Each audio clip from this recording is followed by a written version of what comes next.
In this video, I'm going to talk about my journey with money and reselling. And basically right off the bat, I want to say that this video isn't going to be super optimized as far as the SEO, having a perfect YouTube title, thumbnail, all of that. Really, it's just going to be a conversation, you and me, talking about where I've come from with money and what I've been doing to optimize that and grow in that. It's going to be a lot of self-development type thoughts as well. And then what I've been doing with my reselling business and how maybe some of this can apply to you and kind of get the gears rolling in your brain on how you can improve in your own business, whether you're an Amazon seller, eBay seller, whether you're thinking about getting into this. Hopefully these thoughts will be helpful and something that's valuable that you can take into your own life. Because whether we sell on Amazon or eBay or whatever we do, our background really does affect the way that we continue in the world, and it definitely did for me. And so for me, my background was I moved around a lot as a kid, and so there's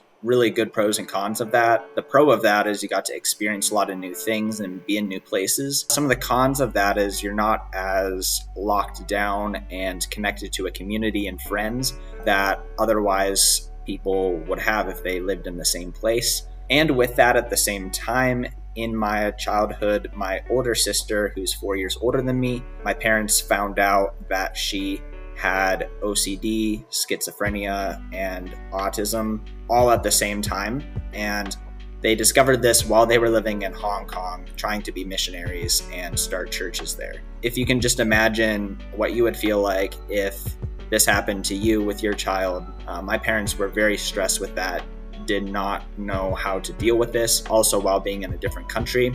And so I was the next child, and so almost for sure things were harder for me because of those situations, and life was actually pretty chaotic in the home. My sister would randomly start screaming, throwing things, trying to destroy things, get rid of things, and my parents would be extremely stressed trying to actually take care of her and keep the house an orderly, non-chaotic place. So if my sister was 4 years older than me, she was 4 when I was born. And so my parents were right in the middle of trying to deal with how to have a normal life with a daughter who is extremely chaotic. And that definitely contributed to having a more of a chaotic life as a kid. So I think I definitely, from the very beginning, gravitated towards doing activities, oftentimes by myself, in kind of a focused, pushing out reality type of way.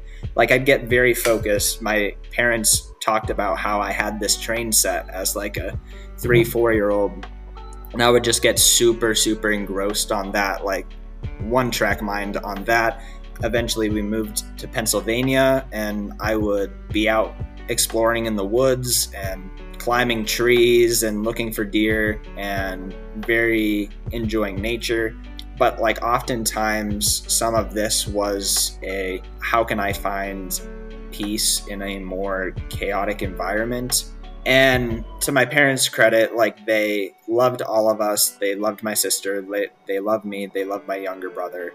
But it's just very hard to deal with a special needs daughter who just randomly will just snap and just start destroying things around the house and start screaming and yelling.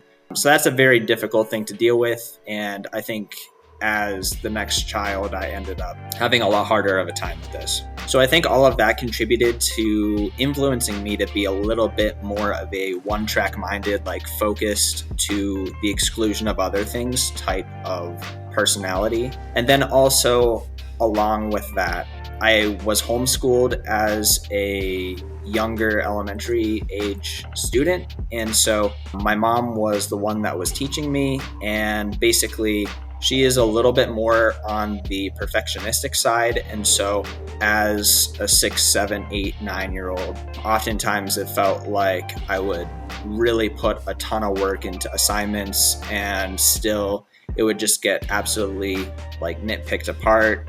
And it often ended up coming across in not just, okay, you made some mistakes on your assignment, just go ahead and correct those. And it's not that big of a deal, but it often came across in a very hard way. There would also be times where I needed to do chores, do the dishes, clean the bathroom. And I'd spend like hours trying to make the bathroom absolutely perfect.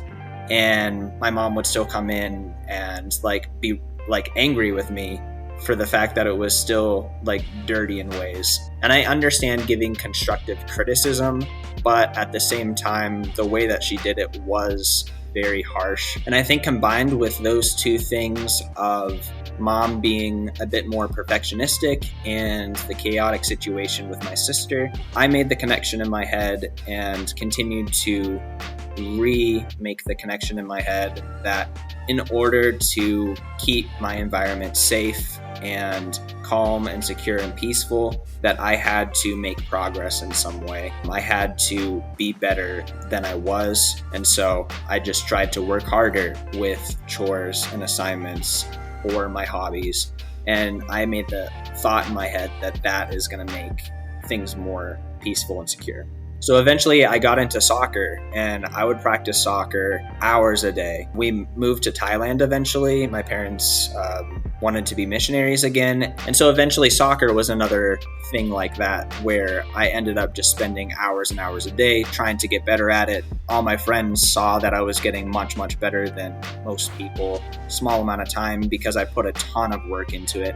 And that was another one of these hobbies where I really just like focused in and just like excluded other things. So I think that was another way that my one-track mind from these two things of trying to progress in order to make things feel safe came from. And then here's where it started to get a bit more related to money and a bit more related to the way that I'm selling on Amazon today. And some of this is awesome that this happened, and then some of this definitely went the wrong way. And we're still trying to deal with what has happened. So after several years of living in Thailand, again, we basically decided we're not able to do that with the way that my sister is. So we ended up moving back to the United States. And we moved to Colorado, to a city that we had never lived in before. So basically starting completely new from scratch, didn't know too many people. And while our house was getting finished to move into, we ended up staying with friends of my parents, who they also had two sons around our age, me and my brother's age, and we basically spent the summer with them. And oftentimes young teenagers don't actually have that productive of summers, and so we ended up getting into playing RuneScape together. All four of us would play RuneScape like 6, 7, 8, 9 hours a day in their basement for most of the summer. We would be watching each other, we would be playing, because they only had two computers, so basically we just had to take turns, basically. But that's basically what we did most of the summer, especially for me, because of the way that I'm very focused on something to the exclusion of other things. I got very, very addicted to this. And so after the summer, even when school started, like I was playing on my own, not just socially. And it just ended up being a very addicting thing for several months. And eventually my parents noticed, and they were just like, you're addicted to this. You have to stop. You're not allowed to play anymore. And so even though I stopped playing RuneScape, I definitely continued being addicted to video games. I'd play other video games, even if it wasn't RuneScape, very focused on this. And then literally to just fast forward several years, when I got out of high school, I was so into RuneScape that I just ended up picking it back up and getting addicted again. Although probably not as addicted as in 7th grade, but I was still really addicted to it. And eventually part of that game was money making. And so I started buying and selling items in that game to make a profit. And that was at one point like most of what I did in that game. And so keeping in mind how childhood was, I think I had a connection in my head that progress or being better was a way in order to make things more peaceful and feel better. And so probably thousands and thousands of times in 7th grade, in the video games that I was playing, afterwards in college playing RuneScape, and after playing RuneScape, I basically had the connection that making progress in this game or making money in this game, which progress in a certain way, was a way that I feel better. So that connection, subconscious connection probably in some ways. And so that connection was cemented like over and over and over again. So eventually I started taking more time and trying to grow, and I kept oscillating between trying to quit the game and not playing the game. So eventually I basically quit the game, but I was still making money in the game by buying and selling items. And so this idea of trying to feel better through progress ended up transitioning more towards making money. So literally I would have a notebook of like the flips that I did every single day and like how much money I made and like what my goals were for that. And so I was buying and selling in this game for probably around 7 years. And it even got to a point where I was selling gold for real life money so that I could work less shifts at whatever job I was working at while I was in school.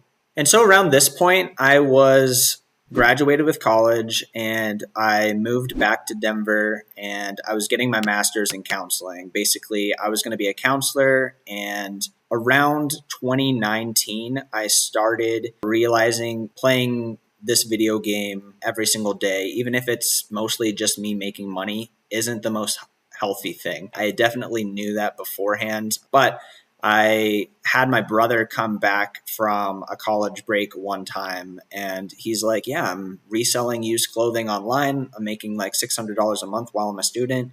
You should give this a shot. I was like, okay, I think that sounds super interesting. I'd been wanting to get into reselling, but I just really had no clue at that point. So I gave it a shot and eventually I sold a few things, and I decided if I just make literally $3 an hour from selling stuff online, I might as well be doing that rather than playing a video game. And so I decided to just completely quit playing video games, and I basically made reselling my video game. So this was a bit better of a way for me, instead of playing RuneScape, to really get focused on something that actually has some productivity in real life. But at the same time, I was still getting like comfort and like feeling better about myself through like how much money I was making, which is not an ideal place to be.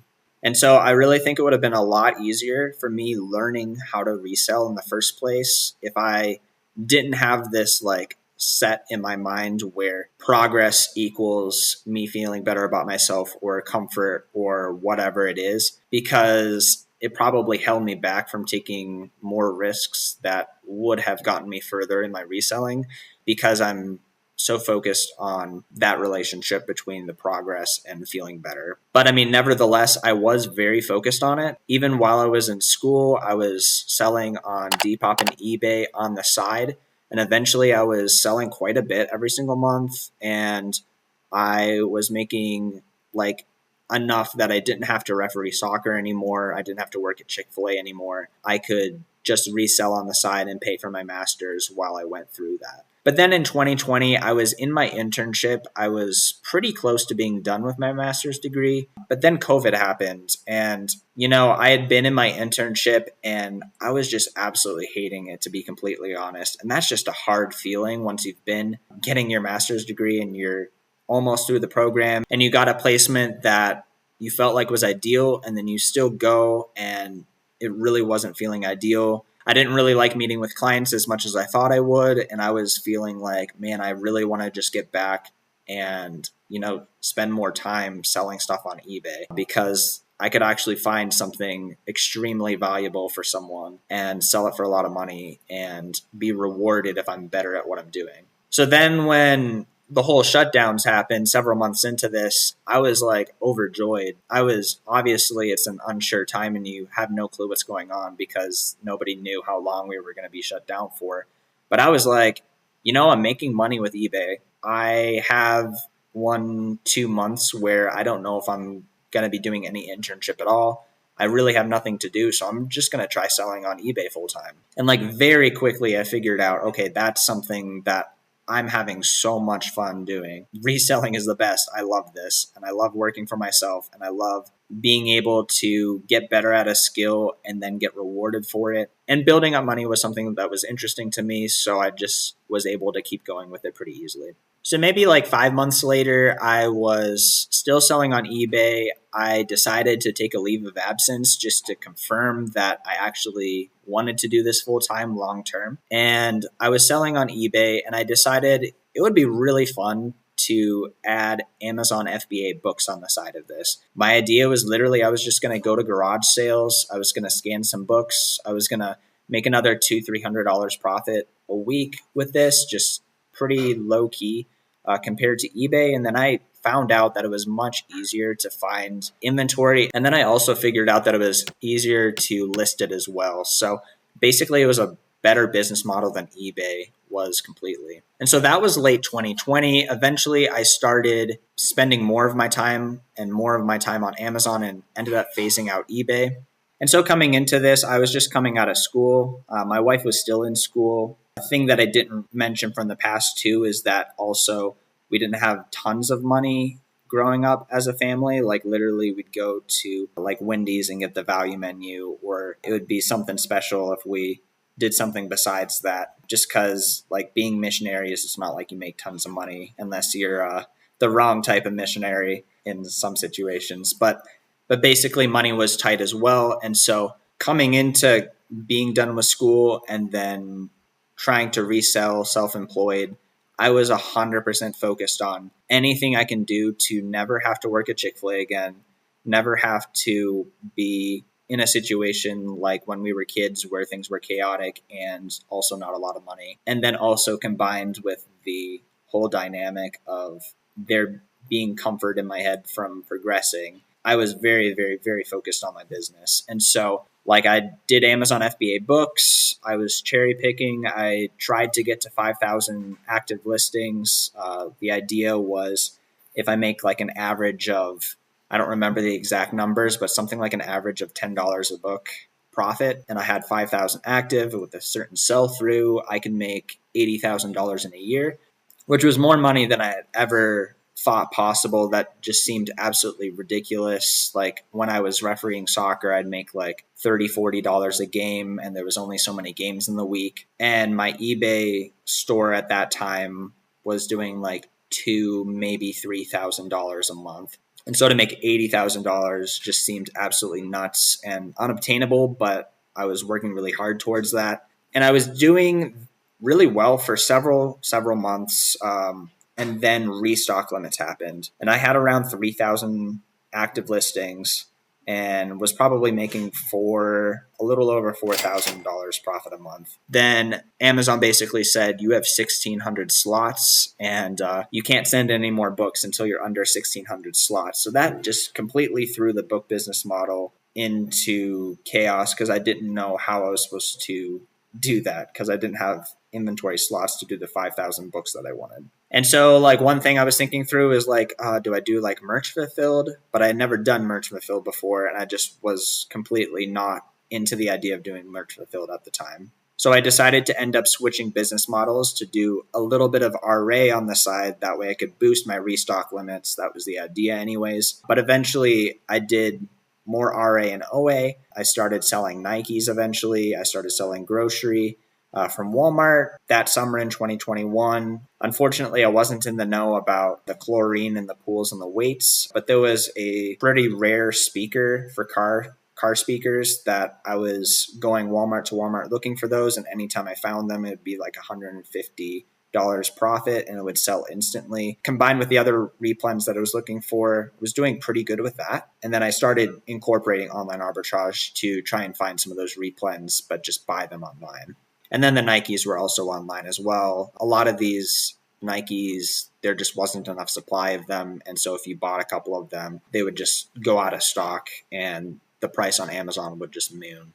So at this point with books, the most amount of sales in a month I had done was around 15,000. And the month that I profited the most was when I was fire selling a ton of my books so that I had space. Ended up making around 5,500. But then around this time, I was still thrifting some as well as my RAOA. And my in-laws were selling their business building. And they knew that I resold. And so they were like, hey, if you want, you can come and sell any of the stuff in here. Like, we are just trying to sell this building and take care of this. I had the chance to look up so many different vintage office electronic type of items that I never would have been exposed to if it wasn't for that. And my mind kind of just expanded to realize, like Amazon is more than books. Amazon is more than apparel. Amazon's more than grocery. There's a whole world of electronics out here, and a lot of these get discontinued, and some of them are just completely obsolete and nobody cares, but then some of them are just relevant enough to a niche amount of people that they're extremely valuable because they're not made anymore. And so they had a couple thermal printers in there that recently had gotten discontinued, and I got them, listed them on Amazon in used condition, and they sold for $150 each, just like that, like absolutely quickly. And so I'm like, oh my goodness, where can I get more of these? Because they sold within like a day of going active. And I realized that there was a market on eBay where these were getting sold for $50, $60 regularly, and they were selling for $140, $150 on Amazon. And so I didn't know it at the time, but if we fast forward a year, basically these thermal printers were completely in circulation, selling thousands and thousands of times a month at $50, $60. And then they got discontinued. And then just over the course of the next year, they just steadily climbed in price until eventually I think they maxed out at around $500, this particular item.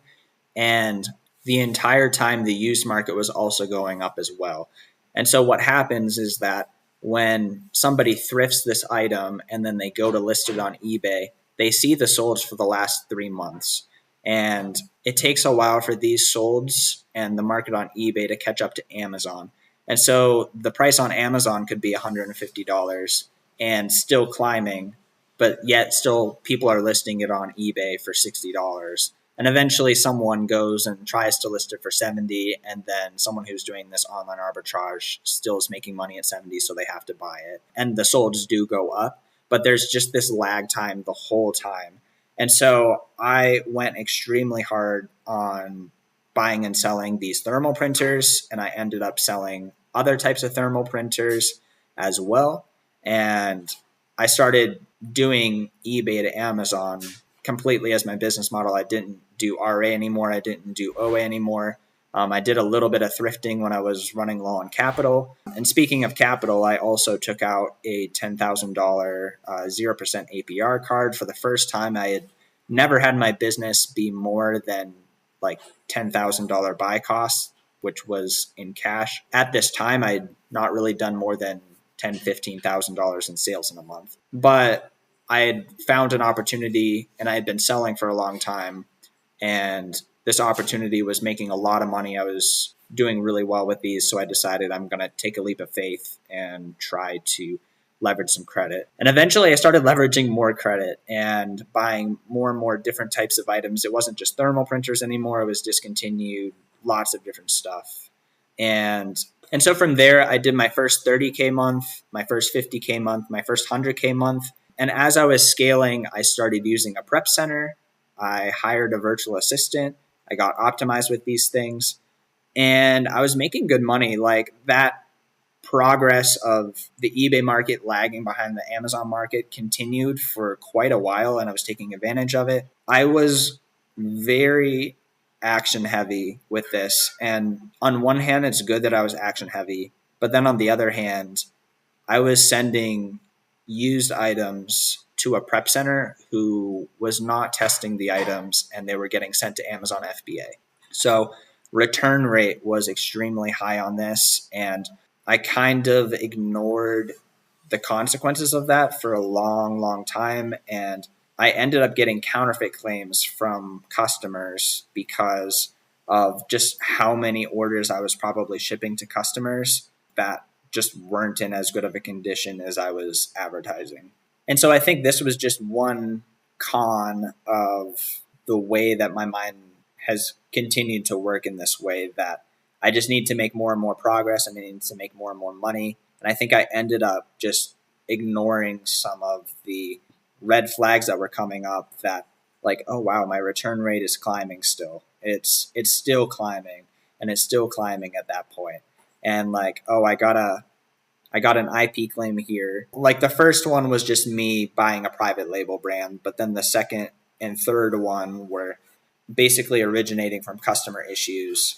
And so it just took me a long time to adjust my business model there. And I think part of that was because I was just very, very focused on making more progress, and I wasn't zoomed out enough to realize, okay, like this is making money, but this isn't sustainable long term because of the way that the customer care was happening. And so eventually in May of 2022, I got another couple claims and my account went into the yellow. And at this point, I probably had around $80,000 of inventory at Amazon FBA with my account in the yellow. And basically the yellow is basically a warning from Amazon saying that they may shut your account down. And so with Amazon, if they shut your account down, you're going to lose your payout probably, and you will probably lose your inventory as well. And so that inventory was from credit cards. I didn't have $80,000. It was from credit cards.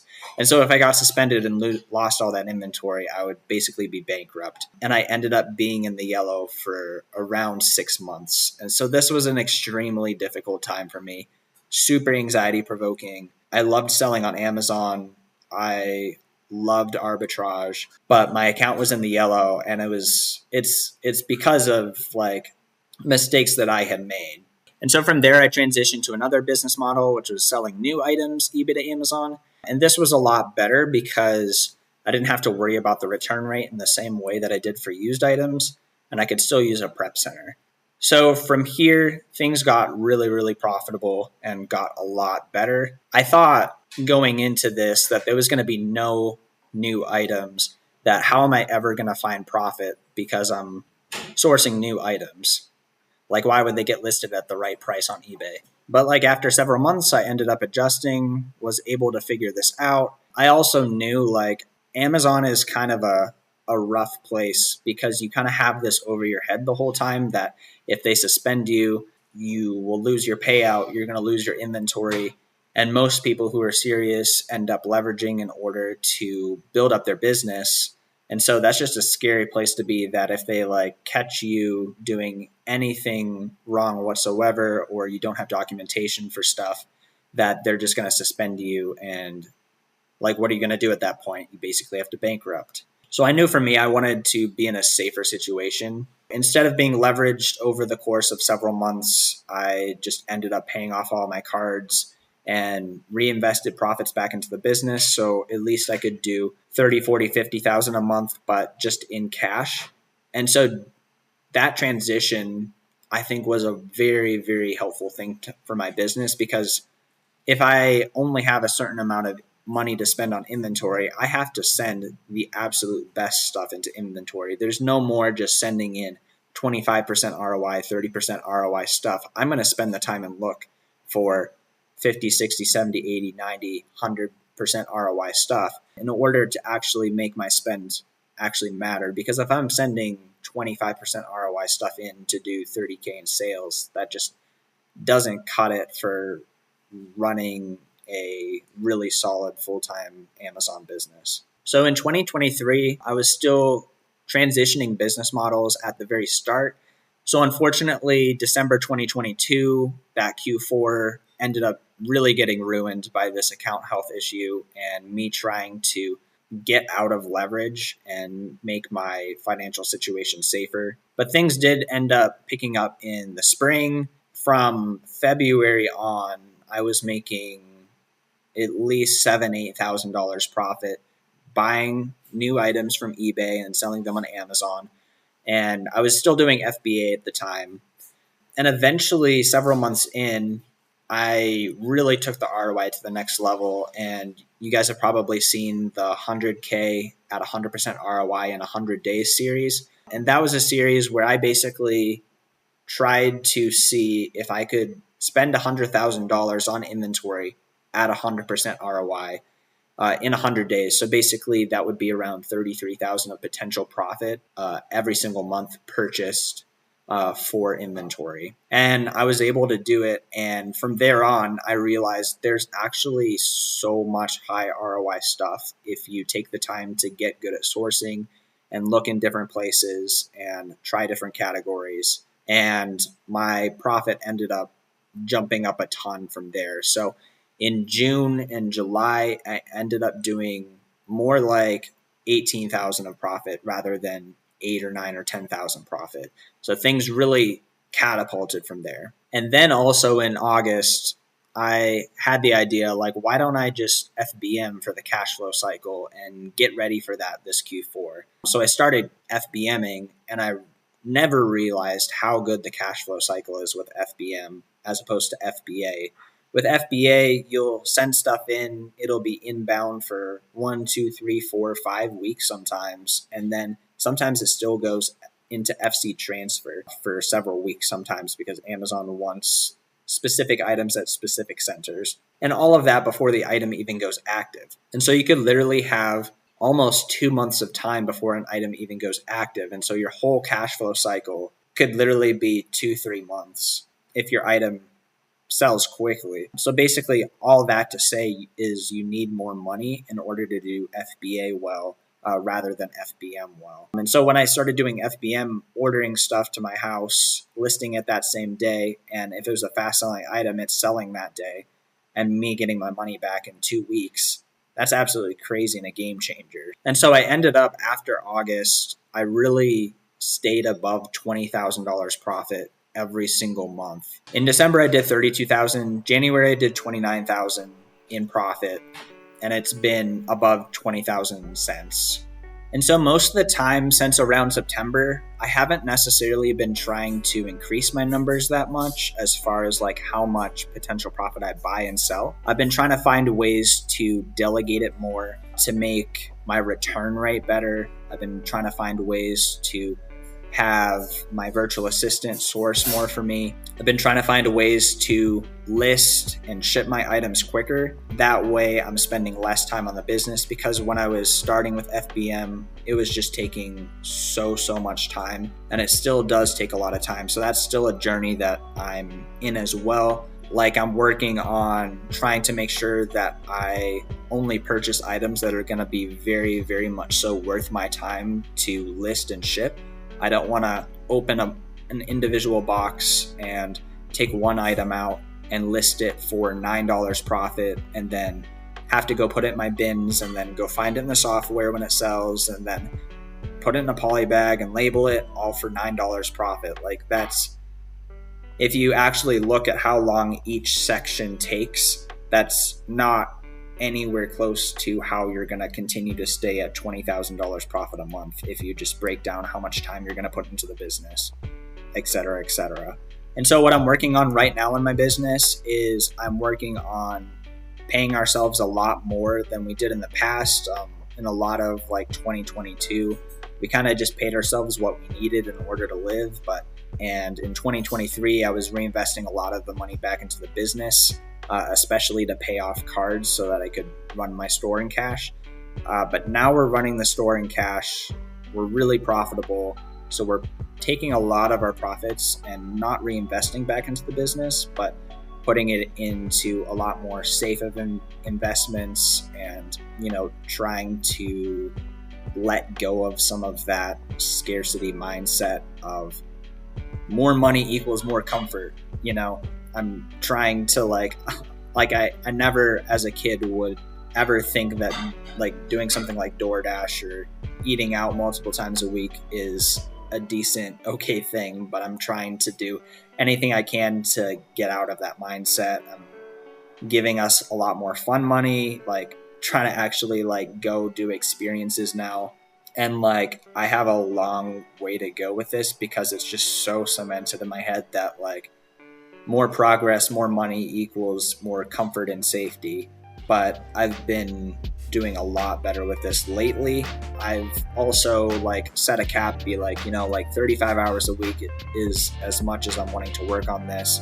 There's no need to work more on this because I literally just don't need to make more money. And so I understand like if it's a point where you're not making enough money to live and you're trying to get your business off the ground, like maybe you do need to work more and more and more. But a lot of like friends that I have, they don't even work 30 hours a week. They try to delegate every single little thing in their business. So for me, I think working 35 hours a week is a good balance because I enjoy my business, but I don't want to just be listing and shipping all day as well. So a couple of things to think about. Number one is that I think when I was literally in 2021 trying to build up my book business, the goalpost that I set for myself was 80,000 profit in a year. And I thought that would just be absolutely life-changing and amazing. And honestly, it still is. Like, that's an amazing amount of money to have, and you're like extremely solid with 80,000 a year. But the interesting thing to realize that I'm sure you guys have realized and all that is that the goalpost does keep moving if you are not intentional about it. And so basically at this point, if I feel like I need to make more money in order to live, I just have to realize it's a completely unnecessary thing to be thinking about. And so I need to just be intentional about working and growing in other areas of my life. Like, am I out in nature a lot? Am I taking time to get really good sleep? Am I spending enjoyable quality time with my wife? Am I building friendships in real life, not just business relationships? There's a lot of other areas to life that I've been very like one-track minded focused. And for me, one of the big areas that I need to grow is to work on the rest of my life, not just my Amazon store. And so the reason I do that is because it's been the most concrete way that, like, if I feel like I need to feel better about something, I just work on progress, just because, like we talked about, that's the way that I felt safe as a kid. In order to, if I was making progress, like, things would be good, the house would be in a lot less chaos, or I would be so focused on something that I don't have to like think about the chaos in the house. But like now there's literally not chaos. Like, there's none of this going on right now. And so working on the rest of my life is the path forward for me at this point. And so I wish I could say like, oh, I have this problem figured out, that I completely broke the relationship between comfort and progress in my life. I've made a lot of growth in this though. Even just a year ago, I think taking 2, 3, 4 days off is just absolutely daunting, and I had not done that in a very long time. And I've been stretching myself to do that. Like, I turned my store off completely for Miami 2024, which was really hard to do. Been taking weekends and like days off on a really regular basis these days. I'm meeting with like friends before they go to work once a week. I'm doing a men's group at my church once a week in the morning. Whereas before I would just want to get started with work immediately and maximize the day. So I'm growing in this. I have a lot more to grow in. But work and life is always going to be a work in progress. And hopefully some of my experiences have been helpful for you guys to think about your experience in your business and your relationship with money. And hope you guys have a great rest of your day, and take care.